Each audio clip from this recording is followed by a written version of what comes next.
Betrayal can happen anywhere, even in a cartoon. Take that, space toy! Hey! No one does that to my friend! Welcome to WatchMojo.com, and today we're counting down our picks for the top 10 cartoon traitors in movies and TV. Before we begin, we publish new videos every day, so be sure to subscribe for more great content. For this list, we'll be focusing on animated characters from the big and small screens that betray a person or group. These are strictly entries from Western animation, as traitors from anime sources are for another list entirely. You look surprised. Was it really such a mind-blowing thing to you? Without further delay, let's expose these Judases for who and what they are. A spoiler alert is probably in order. You will obey my laws or you will be killed! Number 10. Terra, Teen Titans. Where do you come from? How did you get here? What is your favorite color? Do you wish to be my friend? Duplicity is often the result of fear. And in Terra's case, it's her fear of hurting others that causes her deceit. Able to move Earth and rock with her mind, Terra is welcomed by the Teen Titans as a potential member, with Beast Boy becoming especially smitten. Su casa es mi casa. So do you want the grand tour, or...? However, her control over her powers is erratic, leading her to seek the help of the Titans' archenemy Slade, who offers her the chance to better handle her abilities if she serves as his spy. Terra, why? Because you could never give her what she needs. The team, and Beast Boy in particular, are stung by her betrayal. Slade was right. You don't have any friends. Terra redeems herself, however, ultimately defeating Slade and sacrificing herself to stop a volcanic eruption. You were the best friend I ever had.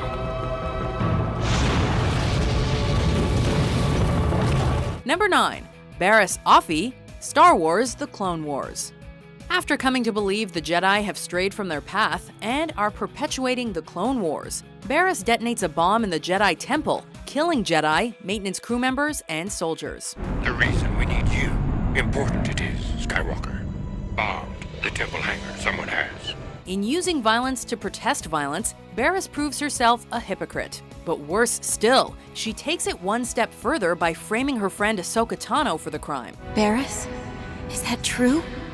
Tell them the truth. Ignorant of Offee's actions, Ahsoka turns to her for help while on the run, only for Barriss to attempt to kill her and further pin the attack on her.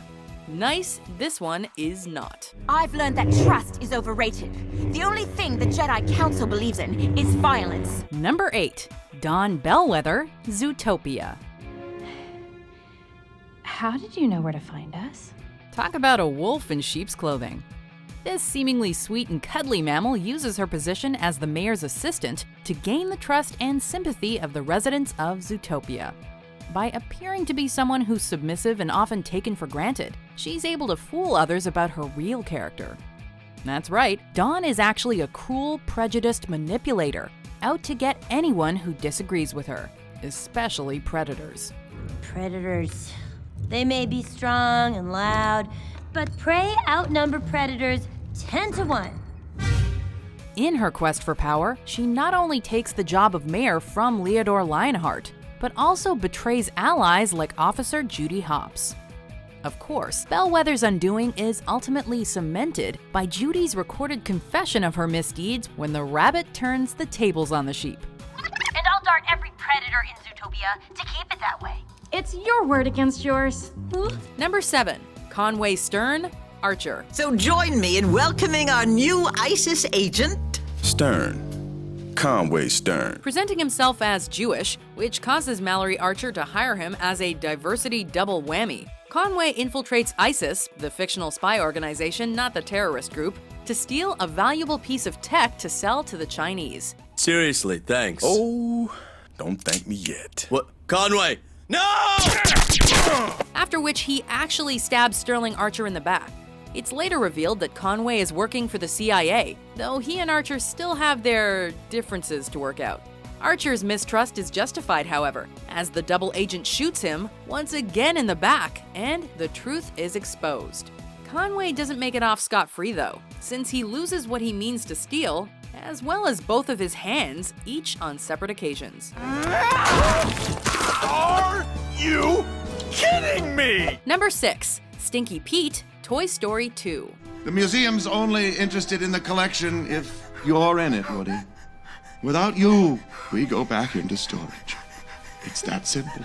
Based on the Woody's Roundup character of the same name, Stinky Pete is part of the same line of toys as our hero Woody. Living almost entirely in an unopened box, Stinky Pete, unlike his fellow Roundup toys, never experienced what it was like to be a child's plaything. Fair? I'll tell you what's not fair. Spending a lifetime on a dime store shelf watching every other toy be sold. Having been on display his whole life, the prospect of losing that spotlight leads the Prospector doll to do whatever it takes to keep it, including sabotaging Woody's attempts to go home. You're out of your box. I tried reasoning with you, Woody, but you keep forcing me to take extreme measures. Pete embodies Woody's central conflict in the film, the desire to belong and to be wanted, but taken to its most extreme, self-serving conclusion. Andy's toys certainly don't have a friend in him. Children, destroy toys! You'll all be ruined, forgotten, spending eternity rotting in some landfill! Number 5. Saddam Hussein, South Park, and South Park Bigger, Longer, and Uncut. Remember the plan. First we take over Canada, then we'll have the best of the female pop vocalists. After that, we'll take over the US, then Europe, then China, then Newfoundland, then the world. A heavily caricatured, squeaky-voiced, gay version of Iraq's former dictator. Saddam Hussein is an oft-recurring villain on South Park, where he is primarily seen interacting with his on-again, off-again boyfriend, Satan. Is sex the only thing that matters to you? I love you. The tumultuous nature of their relationship is primarily due to Saddam's tendency to abuse the devil, both physically and emotionally, even wresting control over the big guy's demons and the entire world in the movie. It's rumored that the real-life Saddam Hussein was shown the film while on trial for his crimes, which, if true, would make for a bizarrely metafictional punishment. It's not my fault that I'm so evil. It's society. Society. Number 4. Demona, Gargoyles. Very well, then. If you are not my ally, then you are my enemy. While some may point to David Xanatos, the man of 1,000 plans, as Gargoyles' resident traitor, Xanatos never quite sinks to the depths Demona does when she turns her coat. Demona's betrayal of the humans her clan guarded by night ultimately led to the slaughter of nearly all of them, both gargoyle and human. For the next 1,000 years, Demona ultimately double-crosses every group she comes into contact with, always ending up alone. Spare me your righteous outrage, Macbeth. I know you would have betrayed me and my kind to win the approval of the English. Her actions are also directly responsible for creating gargoyle-killing hunters who drive her race close to extinction. Of course, the femme fatale blames everyone but herself for her misfortune. None of this was my fault. It was the humans. Always the humans. Number 3. May, Avatar: The Last Airbender. What are you doing? Saving the jerk who dumped me. May was one of Princess Azula's right hands and most fervent supporters. Typically reserved and stoic, May was most often brought out of her shell by Azula's brother Zuko, whom she's had a crush on since a young age. You're so beautiful when you hate the world. It was her love for him that ultimately leads her to turn on Azula, dueling with Azula and allowing the renegade prince to escape. While most of the traitors on our list are motivated by fear or personal gain, May's disloyalty is driven by the best and most dangerous of emotions, love. I'm sorry that you have to find out this way, but I'm leaving. Stop! This isn't about you. This is about the Fire Nation. Thanks, Zuko. That makes me feel all better. Number 2. Starscream, the Transformers franchise. Of course, Galvatron. There's no shortage of backstabbing Transformers, particularly since half of them are called Decepticons.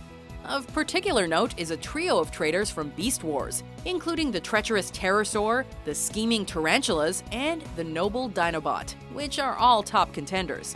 However, there's one bot who outstrips them all, Starscream. Well, as Megatron has, how shall we say, departed, I nominate myself as the new leader! And we mean that literally, since the Decepticon actually appears on Beast Wars to show them how it's done. Allow me to present myself. Air Commander Starscream of the Decepticon Battle Fleet! Opportunistic and disloyal to the point that you could actually set a watch by his treachery, Starscream has always been out for Megatron's job, and is weaselly enough to escape any consequences. Usually. Megatron? Is that you? Here's a hint. Before we get to our top pick, here are some honorable mentions. I suspect the Sovereign will be quite all right with it. You see, you're looking at him. You're part of the team. We are your family. No matter what Sinister has done to you, you are and will always be one of the X-Men. You! Come here, you!